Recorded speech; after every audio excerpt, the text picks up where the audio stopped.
कहते हैं ना कि महागुरु में से एक है ये रोहित जी। रोहित सर बहुत बहुत शुक्रिया, थैंक यू वेरी मच समय देने के लिए। Sir with the help of a short covering और जो थोड़ा बहुत शेकिंग होनी थी मार्केट के अंदर, वो आपको लग रहा है कि कंप्लीट हो गई है सर? जैसे थोड़ा बाजार नीचे आया था, शेक किया, थोड़ा फ्रॉथ को उसने हटाया, थोड़ी शॉर्ट कवरिंग के बदौलत वापस उसी लेवल पे आ गए हैं। यहाँ से सर आगे का क्या लगता है आपको? एक स्ट्रांग मूव के लिए बाजार तैयार हो रहा है या फिर ये थोड़ा स्विंग करेगा ऊपर नीचे? नहीं, मेरा तो मानना ये है कि फ्रॉथ जो है वो बाजार में पूरी तरह निकल नहीं पाया है। हमने 2 बार 22,124 127 का जो लेवल है इसको टेस्ट किया। इन लेवल से काफी करेक्शन देखे। पहली बार तो बैंकिंग सेक्टर में करेक्शन आया था जनवरी के महीने में, और दूसरी बार स्मॉल कैप्स और पब्लिक सेक्टर स्टॉक्स में करेक्शन आया इस महीने में। परंतु दोनों करेक्शंस ने निफ्टी को अपने 40 डे एवरेज के नीचे जाते हुए नहीं देखा। बार बार इस लेवल पे सपोर्ट लेके वापस ऊपर आ जाता है। मेरा सेंस है कि ये तीसरे बार शायद 22,130 के लेवल को टच करने की कोशिश कर रहा है। परंतु रिस्क्स काफी हैं ग्लोबल आउटलुक से भी, क्योंकि वन साइडेड जो मूव है अभी भी चल रहा है कुछ सेगमेंट्स में, जैसे कि पब्लिक सेक्टर बैंक्स हैं। तो फ्रॉथ हट गया ये बोलना मुश्किल है। इनफैक्ट आई थिंक ये एक स्लो डिस्ट्रीब्यूशन प्रोसेस है जो बार बार हाई से हम लोग सेलिंग देख रहे हैं, और कहीं ना कहीं पार्टिसिपेशन है वो कम होता जा रहा है, क्योंकि जो जितने शेयर ऊपर की तरफ जाते हैं डेली बेसिस पे वो कम होते जा रहे हैं, और नैरो रैली होती जा रही है सिर्फ कुछ ही सेगमेंट्स को लेके। तो जब ऐसा होता है तो इवेंचुअली कहीं ना कहीं ये चीज का एक अंत आता है, और वहां से फिर एक स्लाइटली डीपर करेक्शन आता है जहाँ से एक्चुअल जो फ्रॉथ है वो हट सके। तो वो चीज शायद हुई नहीं है। मेरा सेंस है जैन टू मार्च एक ऐसा पीरियड है जिसमें पीकिंग प्रोसेस होता है, करेक्शन आते हैं, और वो पूरी तरह खत्म नहीं हुआ है। मैं बोलूंगा कि एंड ऑफ मार्च तक भी हमें इंतजार करना चाहिए एक डिसेंट करेक्शन का, और उसके बाद ही फिर अच्छे एंट्री पॉइंट्स बनेंगे जहाँ से कि शायद कम डर लगे। तो उसकी इंतजार करने की जरूरत है। रोहित सर, जो आप ये डिसेंट करेक्शन कह रहे हैं और आप ये कह रहे हैं कि मार्च एंड तक हमको वेट करना चाहिए, डिसेंट करेक्शन का मतलब क्या? ये आप मेरे को निफ्टी पे पॉइंट्स पे बता देंगे तो मैं थोड़ा और अच्छे से समझ पाऊंगा, और बैंक निफ्टी में भी अगर आप मेरे को पॉइंट्स में बता देंगे तो थोड़ा और अच्छे से क्लियर हो जाएगा। देता हूँ। एक तो हमारे वीकली एवरेजेस जो हैं 20 वीक एवरेज वो करीब 20,500 600 के आसपास अभी घूम रहा है।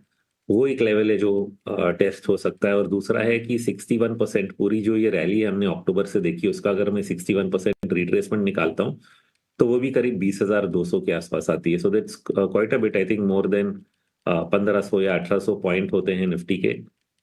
उस लेवल का एक जब करेक्शन आता है तब जाके वो फ्रॉथ अनवाइंड होगा, या फिर ऐसी एक सेटअप आएगी जहाँ पे हमें लगेगा कि नहीं बाजार में शॉर्ट्स बहुत बिल्डअप हो गए हैं, अब यहाँ से बाजार गिर नहीं सकता। ठीक है सर, सेम बैंक निफ्टी का भी आप मेरे को लेवल बता सकते हैं? मैंने लिख लिया है सर, 20,500 और 20,200। मैं इसके एवरेज निकालूंगा तो 20,300 मैं निकाल लेता हूँ। Same with bank Nifty sir, मेरे को बता दीजिए डिसेंट करेक्शन कितने तक का? तो बैंक निफ्टी में जो सिमिलर लेवल्स हैं वो मैं आपको देता हूँ, क्योंकि बैंक निफ्टी ने अपना जो 20 डे एवरेज है वो ऑलरेडी तोड़ चुका है। वो बार बार इस लेवल को होल्ड कर रहा है जो है 44,860 का। मेरा सेंस है कि उस लेवल के अगर नीचे जाता है तो हम लोग करीबन 42,000 तक देख सकते हैं। सर आज हम देख रहे हैं कि ऑटो में बड़ा अच्छा मूव है, और चाहे 4 व्हीलर हो 2 व्हीलर हो, चौतरफा खरीदारी हो रही है। टाटा मोटर में लगातार तेज़ी हम देख रहे हैं, मारुति में भी तेज़ी है, तो सारे के सारे स्टॉक्स एक साथ दौड़ रहे हैं। ऑटो में आपको किस तरह का मोमेंटम आगे दिख रहा है? और अगर कोई स्टॉक स्पेसिफिक, अगर आप 4 व्हीलर में एक स्टॉक या 2 व्हीलर में एक स्टॉक जिसके स्ट्रक्चर बेहतरीन है या फिर सबसे अच्छे हैं, आप अगर आइडेंटिफाई करवा पाएँ तो?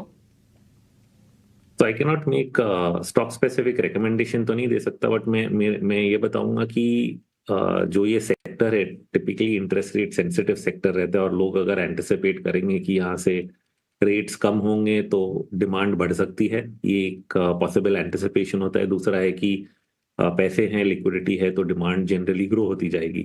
परंतु जो इंटरेस्ट रेट का पैटर्न है और ट्रेंड है वो शायद बहुत ही साफ नहीं है कि यहाँ से दरें कम होंगी। इनफैक्ट रिस्क कभी भी जो हमारे सामने है ये है कि बॉन्ड मार्केट्स में बॉन्ड डील्स बढ़ भी सकती है, ऐसा जरूरी नहीं कि घटेंगी ही जरूर।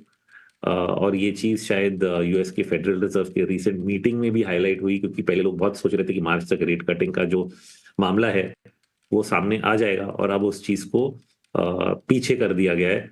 आरबीआई की भी रिसेंट मीटिंग में उन्होंने इंटरेस्ट रेट्स को घटाने से अभी मना किया है, सोचा है कि इसी लेवल पे रखा जाए, और आगे के भी पैटर्न्स जो हैं वो काफी ग्लोबल मार्केट्स पे डिपेंडेंट हैं।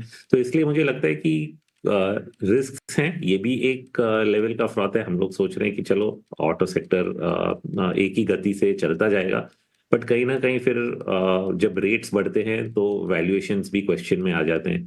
तो इस रिस्क को मन में रखना चाहिए। शॉर्ट टर्म ट्रेडिंग जरूर हो सकती है, but medium to longer term मुझे अभी भी लगता है कि इंतजार किया जाए सब सेगमेंट्स का, कहीं ना कहीं एक करेक्टिव फेज का।